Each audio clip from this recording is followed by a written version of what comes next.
an awaited promise. It's the day of the long-awaited anniversary. Belka is already waiting excitedly outside Kluke's door early in the morning. Her terminal beeps several times in rapid succession, but Belka impatiently turns off the notification and continues to stare at the door. Hehehe, anniversary! Anniversary with Big Sis! Standing outside the door, with a silly smile on her face, Belka is pacing around when the door opens and Kluke comes walking out. Happy anniversary, Big Sis Kluke. Big Sis, you look so cool today. It's like you've got this special aura around you. Hehe, I see. Are you also looking forward to today's surprise, Big Sis? Let's complete today's commission first. Kluke doesn't speak further as she continues to stride forward. Relax, Big Sis. It's just a little commission. We have done this so many times before. Nothing can go wrong this time. Let me tell you a secret, Big Sis. I have a little surprise for you in the rest area. It's got all the sense of ceremony with it. Let's head straight to the rest area right after the commission. Hearing Belka's increasingly excited babble, Kluke stops in her tracks, looking somewhat resigned. Have you not seen the messages I just sent you, Belka? Eh? You sent me messages? You sent me messages? I will check right now. Belka frantically opens her comm terminal, takes one look and starts squealing in panic. No way! An emergency mission? Who the hell even takes on 2 commissions in the same day? About that. I meant to say, how can that Leba be so heartless? Today's the anniversary of our team's formation. If she doesn't want to take part in the celebration herself, fine. But how can she throw us a last-minute commission like this? Maybe take a look at the details. It's to suppress automated machines with malfunctioning IFFs. After carefully reading the commission request several times, Belka looks up at Kluke with eyes of full grievance. Can't we have Team B handle this, Big Sis? I think they're entirely capable of dealing with this kind of task. Team B is on its way to other missions. Besides, do you think the plan is something you can alter on a whim? I didn't mean that, it's just... Today was supposed to be our anniversary, but now we're stuck doing missions all day, potentially working overtime as well. There won't be any time left to celebrate together. If you keep standing around wasting time, then we really won't have enough time to celebrate. It's an E-rank difficulty standard rescue mission. The area of operation is the same as originally planned, so it's a matter of doing it on the side of what we already had to do. With 4 of Force capability, we might be back by the afternoon if we head out now. So, do you want to keep zoning out here or should you go get geared up? I'll go get ready. No. Belka is already geared up and ready to go. Let's move out, Big Sis. As the dusk sets in, 3 dolls walk into the partially decorated rest area. Being the first to enter the room, Belka kicks the cardboard box by the door. Following a loud thud, multicolored string lights inside the box are thrown scattering across the floor. Belka pouts and kicks the string lights away too. That is the surprise Belka has prepared for Kluke. All that is left to do is hang up the string lights on the walls of the rest area to make the atmosphere even cozier. Yet the expression on Belka's face now stands in stark contrast to the warm atmosphere she intended to create. Oh damn, that is a very sad face. Belka. Andoris looks at Belka with some concern. Mekti, being the last one of the group to arrive, stretches lazily, grabs the nearest pillow by the door and plops right down on the pile of string lights contentedly. Finally, we're back. Today was so tiring. I don't want to walk a single extra steps. Belka glances at the doll lying at her feet. She then picks up one of the string lights and walks up to the wall with a blank face, trying to hang it up. However, the long string of lights seemed to have a mind of its own. Just as one side is secured, the opposite side would begin to sag and tangle itself with sections already hanging on the wall. Belka grabs the hanging side and tugs at it impatiently, soon entangling everything into a knot. First the emergency commission, then an in-person report at the request of the client, and Big Sis just left like that? What is this? Even these damn lights are working against me now. Belka furiously throws the tied-up string light to the ground, then walks to the overturned cardboard box to get another one. One end of the long light string is pinned beneath Mekti, and Belka tugs at it unsuccessfully for a while. Mekti! And she slipped. Get up, Mekti, dumb cough. She said, dumbass. Have to wake up. Wake up! Mekti painfully opens her eyes. Belka, is Kluke back? Why are you waking me up? Because of the string lights. You're sitting on all my string lights meant for decoration. Huh? What string lights? Mekti fumbles around aimlessly, growing increasingly frustrated as she watches. Belka ultimately shoves her to this. Whoa!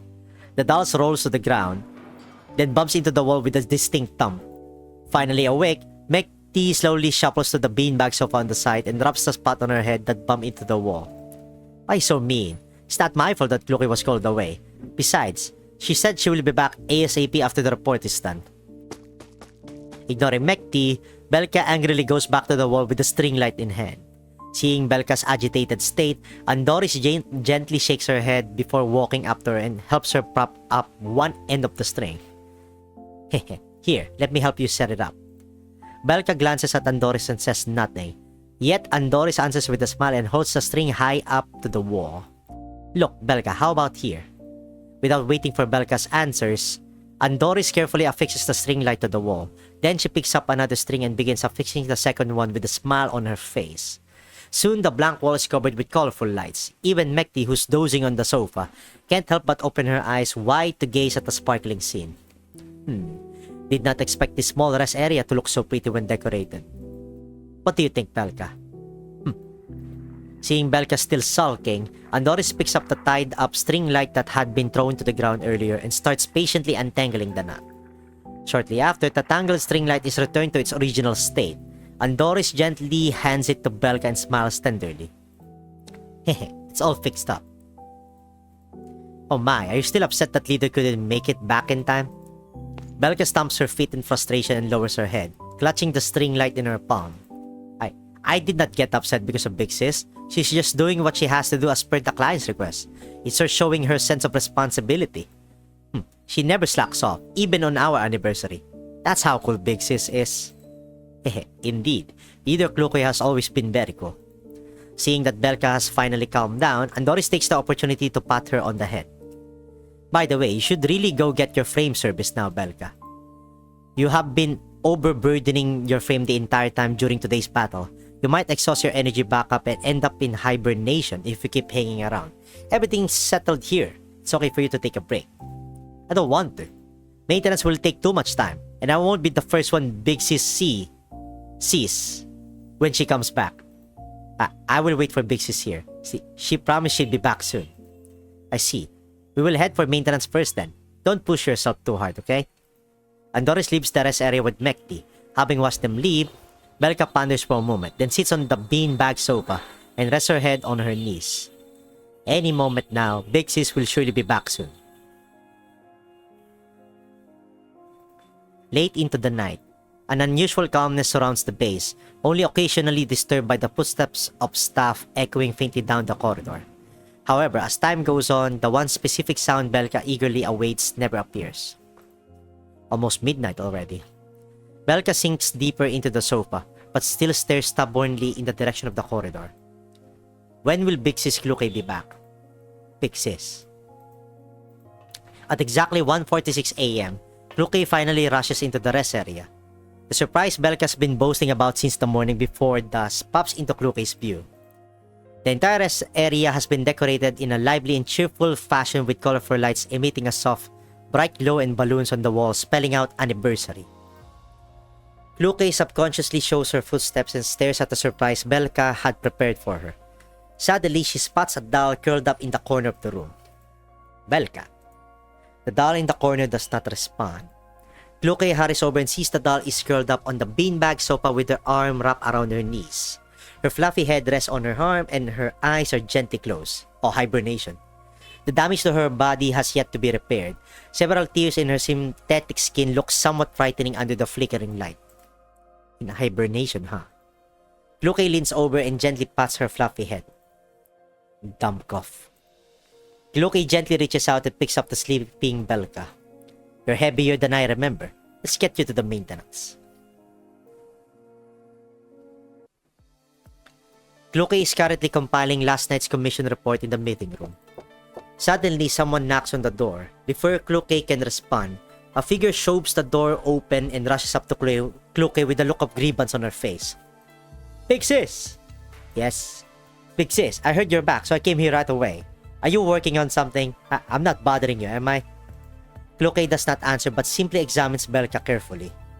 The doll in front of her looks clean and fresh, clearly having undergone her maintenance. Were you planning to just hibernate in the rest area had I not come back last night? I just wanted to wait for Big Sis. Plus, I knew you'd be back when you said so yourself. Belka steps forward and pouts in complaint. You did come back last night, so why didn't you wake me up then, Big Sis? Even if I was in a hibernation, 10 minutes of charging and I would be right back up. That way, we wouldn't have missed our anniversary. It's been a whole day. Why are you still thinking about that? Oh, of course I'm still thinking about that. It's our sisters. I mean the anniversary of Team's A formation after all. A once-in-a-year opportunity. Isn't it a shame to have missed it? Is your noggin filled with nothing but anniversaries? With the kind of damage you have sustained? Of course, maintenance was a priority. But even if we miss out yesterday, all your decorations are still up, right? Tell Andoris and Mekti to come over in a bit and we can celebrate again today. What now? But today's no longer the anniversary. I've been preparing for so long, and I didn't even get the chance to give you my present properly. Big Sis, do you not care about this at all? What does it have to do with me caring or not? Big Sis, you big dummy. Oh, wait, Belka. Yeah, you're a dumbass, Kluke. Before Kluke can react, Belka has already rushed out of the room crying. Staring at the fading silhouette, Kluke recalls Belka's hurt expression just now and finds herself at a loss. Did I say something wrong? Yes! You dumbass!